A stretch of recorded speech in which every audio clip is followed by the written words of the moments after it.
Ladies and gentlemen, welcome to the 11th episode of State of the Division AL West edition. My name's T. Wright. I'm with Kendall, McKee. We are back from a little 1 week hiatus. We had some sickness we were dealing with, but we're back in the saddle, ready to roll again and bring you the latest news on the AL West, which not much has changed. It's the Astros and everybody else. So instead of doing our normal recap of kind of hitting on every team and where they're at, we're going to pivot this week. We're going to talk about some hot topics, or at least some things that we think are hot topics. Kendall's going to drive the bus here this morning. So Kendall, you have a couple of topics that you want to talk about. AllStar snubs. We want to talk about some fantastic players, specific players in the AL West, which if you're following the AL West, you probably already know who we're going to talk about. So but we want to just, again, take some time to talk about some different topics this week and go in a little bit of different directions. So, Kendall, the reins are yours. You steer the ship, and let's get going. Well, as of this recording, we are recording this Tuesday night. You're probably hearing this Wednesday morning. I am ripping and ready to just slam some Rangers since we're 2 losses in a row to Orioles. But two good thing. Losses. So, yeah, two epic losses. Two you kneecapped a guy yesterday. Yes. Oh God. And then we tune in. I tune in with 2 outs left right before we start recording that. I said, hey, we haven't lost yet. Just to see Cedric Mullins hit a little blooper into the outfield. Of course, it's Duggar that doesn't catch it again, which is the same guy who didn't bunt him over yesterday. Anyway, we're not talking about the Rangers today because we are a little bit, but what we're going to talk about specifically is how fortunate we are in the AL West to have some of, if not the best rookies in the game in our division. It is no doubt that we have a very crappy top to bottom. Sure. But the players in this division in a lot of different categories are the best in baseball. I mean, 2 of the top 5 players are in this division. When you look at Shohei and Ohtani, the dual face there. And then Mike Trout, what are we seeing with him? It's so weird. I feel like I'm seeing Trout be so bad, but then I look at him and he's still like top 3 in baseball statistically. And I'm like, it's a miracle. I don't know. I think it's because of how good he really is we see him Yeliching and still he's still awesome. His bat is literally better than everyone else except for Judge. Yeah. Yeah. So, which is interesting because the third guy on that list is who I really want to talk about specifically, just to get off the get-go. We just saw some all-star the first 11, I think is what they're or something like that. I know it's 2 at every position, but the first little wave of all stars came out where the first votes automatically get in. And then I think they do some selections here in the second phase, but that's not really what we're talking about tonight. We're talking about snubs from that first ballot. And I think the guy who is ending up being third in that division is like Judge, Trout, and Julio Rodriguez. I think that's the guy who we are just going to spend most of our episode today on because he deserves it. This guy is wild. And I said a couple of weeks ago, I said, T, I know it's an outlandish statement, but I think this guy's going to be top 5 in baseball. I think he will be. No, you said that. You said next year he'll be a top 5 player. Yeah. And I still think that. Top 5 player. I still think that. Yeah. And in our text chat earlier this week, it came Peter came out and said top 5 in baseball, Ohtani, Trout, Soto, Acuna, and Mookie. Yeah. And then I said, I replied very late to the text because I was watching some TV shows. And I said, I think I'd take Mookie out of that. That's all I said. I wasn't saying we should put Julio in there. That's not what I was saying. Yeah. But then Peter subtweeted about it. He's like, Mookie not a top 5 player in the game. Dot, dot, dot. I was like, you little, but anyway, I think that argument is very close, and I think there's other guys that are in that top 5 argument. But I think given a year or maybe 2, he's definitely going to be in that conversation. And I think this is what we were seeing when we saw like Soto's first action. Like we were just watching him. We were just like, dude, this guy is incredible. Like how high does he go? And I think that's going to be the conversation here over the next year is like, how good is Julio? How good is Julio going to decide Julio is? Yep. And I think all of it boils down to right now. Well, I guess let me stop right there. Do you have anything based on those numbers that we were going to throw out that you want to talk about in regards to Julio's numbers against Judge and Trout? Not against Judge and Trout. I think one of the things, and you may be bringing this up later, but just kind of what he's done through his first 80 games, the historic nature of it. We've got an article coming out. Is it tomorrow or the next day? By Ryan. It's waiting for us to embed this podcast in it. So Finkelstein does a great job of just breaking down Julio's season to date. And he kind of leads with a pretty astonishing statistic saying that through this first 81 games, he's the first player in MLB history to have 15 home runs and 20 stolen bases. So that gives you an idea of what we're dealing with here from a historical perspective and just how special Julio might turn out to be. So that was the one thing as I was Ryan's article is fantastic. And again, he does a great job of really detailing everything that Julio has done. But of course he leads with that. And then that's the thing that just has stuck in my head of just how incredible his first 80 games has been. And the fact that like it came after a terrible start. Like, I know that I was going to bring that up later, how you gave him the first LVP. He got the first LVP of the AL West State of the Division, and he earned it. Like, it wasn't like he got off to a terrible start. To be fair, he got 13 strikeout calls outside of the strike zone. So what? He should have been a more to bitches he was watching. Well, you know, don't get that many backwards Ks. Oh, come on. Anyway, I love Julio. I'm beyond that. Like he very quickly adapted, and May came, he turned the corner, and he's been fantastic ever since. So anyway, just stating again how special he has been up to this point in the season. It's phenomenal. It's historic. It's something that we all should be watching and paying attention to because we've got a guy in our hands that's incredibly special. Yeah, I think I really can't wait to watch him over the next, I don't know, however long he plays. And I think we just see some unreal talents in the game in the past couple of years. Like if I'm looking back on like Mike Trout, I'm thinking about when Bryce Harper came onto the scene. You know, I even remember when there was like a Sports Illustrated cover with Harper in high school where he was like considering graduating early from high school to just go straight to the bigs, and like how that was just unreal. And and then they were comparing him at the time to how young Pudge came up and all this stuff.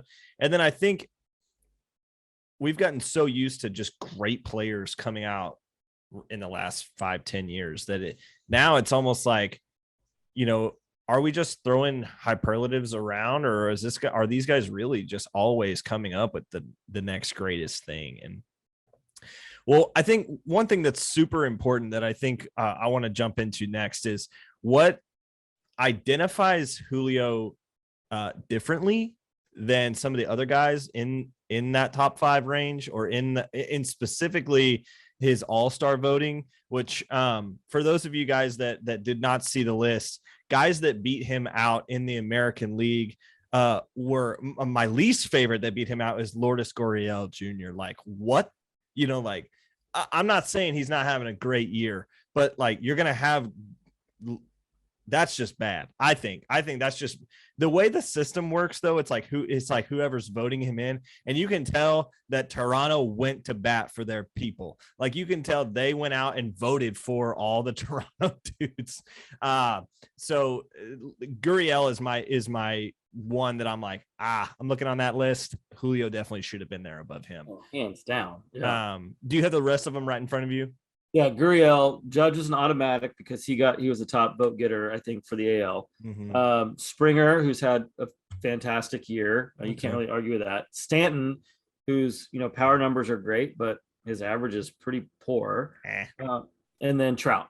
So Trout, Stanton, Springer, and Gurriel. And honestly, you could make a small caveat argument for most of those players outside of Judge. Yeah. I mean, you could make, even with Trout, you're like, yes, best, of our current generation, maybe very high on that list all time. Yeah. But he's been hurt for a long time and had probably the worst Trout season he's had in a long time. But he does deserve it, I'd say that. But you could still, there even still is an argument to be had there for Julio instead of Trout. I'm not saying that's what I would say. I'm just saying it's not as plain and obvious as it has been in the past of like Mike Trout said it and forget it. So, but I would say with Stanton, there's definitely obvious arguments there. I mean, you just started with them. And then with Gurriel and Springer, those Toronto dudes, I think I don't like that both of them made it personally. I think one of them should. Toronto came out and voted. Let's just say that. I don't know. So Yeah, I mean they got all of Canada behind them, so kudos to them. But yeah, on 4th of July, dang, come on. I think I went with, if I remember correctly, I think I went with Trout and Springer to go alongside of Judge. Were my three, but I would have preferred to have seen a starting outfield of Trout and Judge and Julio. Yeah, on my ballot, I did put Julio down because I thought he deserved it. Yeah. So again, the results are what they are, but in terms of being snubbed, top five, yes, Julio is by far a top five AL outfielder right now. That's not even a question, in my opinion. And I think the fun part is I think he'll get in there. There's this process of the second wave of elections, and there's this process of there is like the fan or the coach voting or whatever. I think there's some other things. The all-star voting stuff changes every year, so it's hard to like I think they did a draft one time. Like I'm not even the all-star break is such a silly thing that they revved up about, but like there's some serious implications on the market, especially with what we do in card collecting, whether you make the all-star game or you don't. Yeah. Like Adolis Garcia last year made the all-star game and his cards skyrocketed after that. And then he had a pretty average season after that, actually bad, but so as of June 27th, so whatever that was, like a week ago or whatever,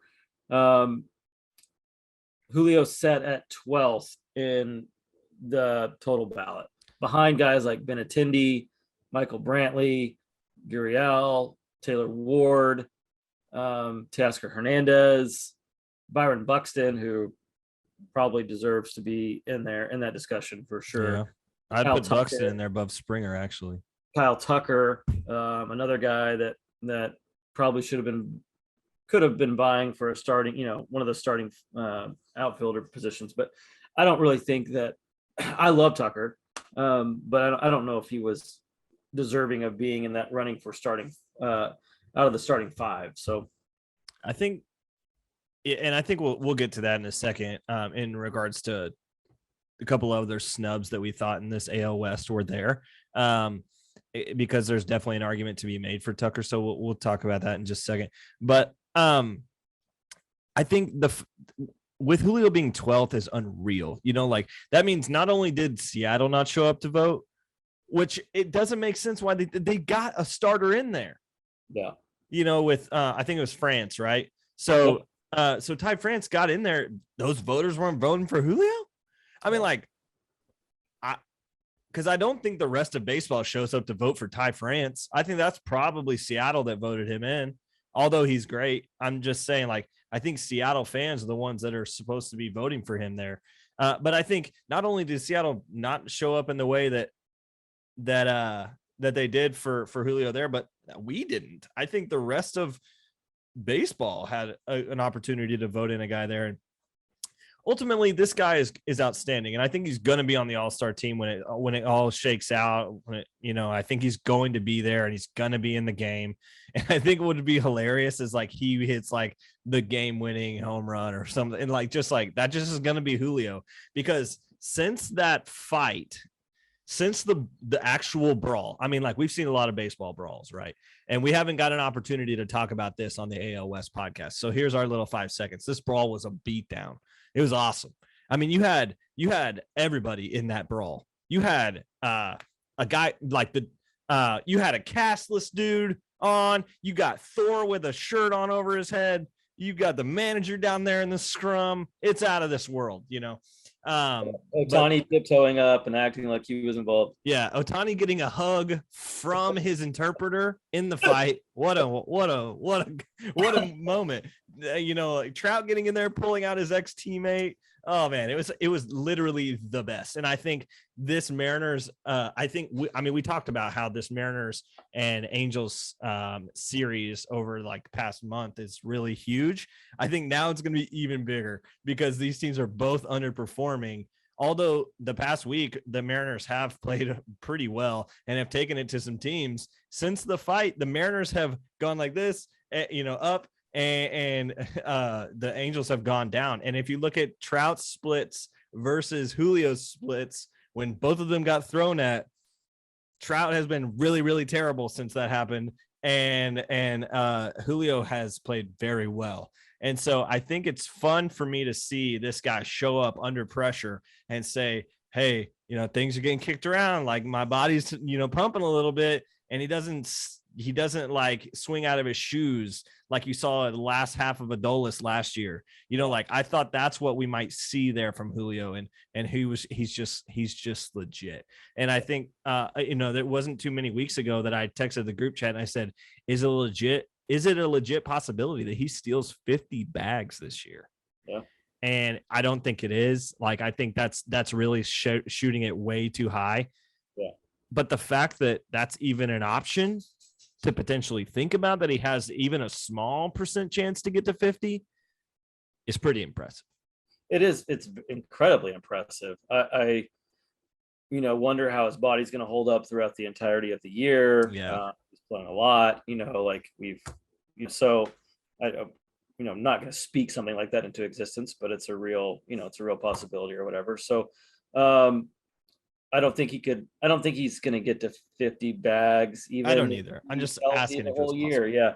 But what's to say? Who's to say he's not going to get 40, which is still phenomenal, and hit 30 home runs? I mean, come out in year one and be a 30-30 guy. That's nuts. Like he's legit. Like, I mean, I'm chasing him all over the place in the card world now, and I wish I would have done it, a long time ago. But regardless, yeah, I sold my cards right before the season started. Yeah. So anyway, what are some of the other? You had mentioned previously that there are some other snubs that you wanted to talk about. Who are some of the other guys from the AL West that that you think initially got snubbed? Well, I think most people's arguments were around two players specifically, and I'd throw a third in there because I'm a Rangers fan. So Kyle Tucker was a big argument, and of course Julio, we just talked about him, but Kyle Tucker was the other guy in the AL West that people were like, this is criminal, blah blah blah. And I was just sitting here thinking, like, for people that didn't watch the AL West like solely like we did, Kyle Tucker had some pretty rough weeks. Oh yeah. Like he's had some really amazing weeks, but he has not been that guy the entire way through. Yeah. And that's what I thinking that's when people are like, yeah, how come Kyle Tucker didn't make the All-Star game? And I was like, had you watched him in the month of March or April or late May? And so like, he wasn't a guy that's been solid the whole way through. Now he's had stretches of brilliance. I will stand by that. And I mean, like having him and Jordan on the same team has been like incredible. And then pair that with Altuve and Brantley and Jaime Pena, who we're probably going to talk about as well. Like that team is incredible. And now, like, I think we also talked about how is Houston really this good?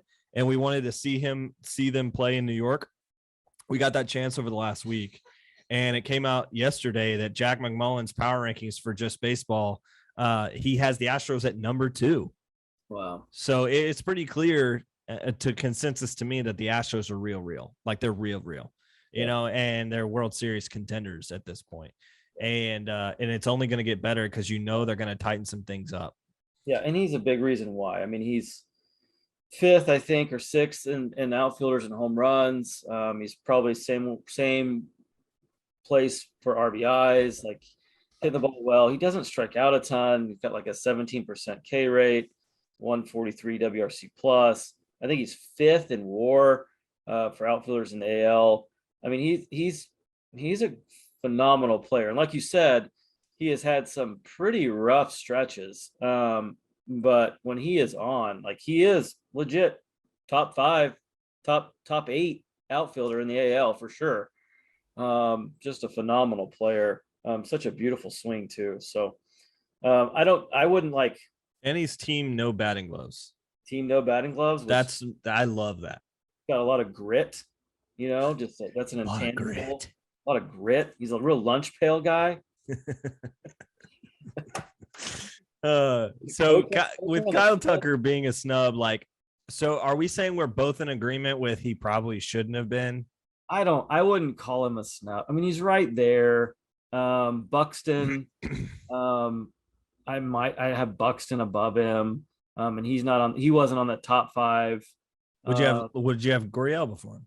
No. Yeah. I mean, he's right there. Would you have Springer ahead of him? Pretty close. I don't have any qualms with like Gurriel's the only one that like really gets me fired up. But all the others, I'm like, yeah, I can see that. But I love Tucker. I'm just not like, I'm not as fired up about him as I am, you know, Julio. Anyway,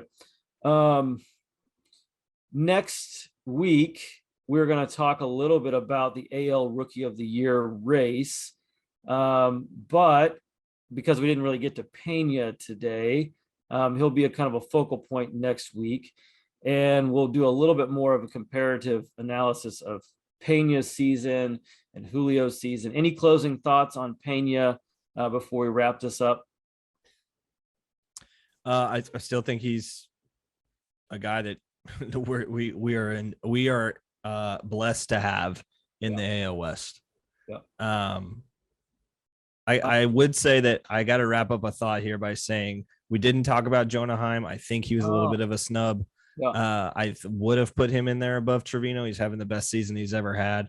Yeah. And Trevino couldn't beat him out as a starter in the Rangers, you know, catching system. I think if Trevino wasn't a catcher in New York, he wouldn't have made the All-Star team. Absolutely. Totally agree. We can talk more about Heim next week, and that's another one worth talking about. Yeah. I mean, so, but what I will want to talk about next week is the guys that are on the, I don't know how you say, basically the sports books for the Rookie of the Year. There's like 5 players on the even the lines that are AL West players. So we'll probably take a look at all those. Absolutely. And, you know, along Pena, we love Pena. I mean, some people might say he's even a snub as well. But Pena to me just hasn't had, he's only had 244 plate appearances. He's played 20 less games than just say Julio. His offensive numbers are great. I don't want to discount that, but he's missed quite a bit of time.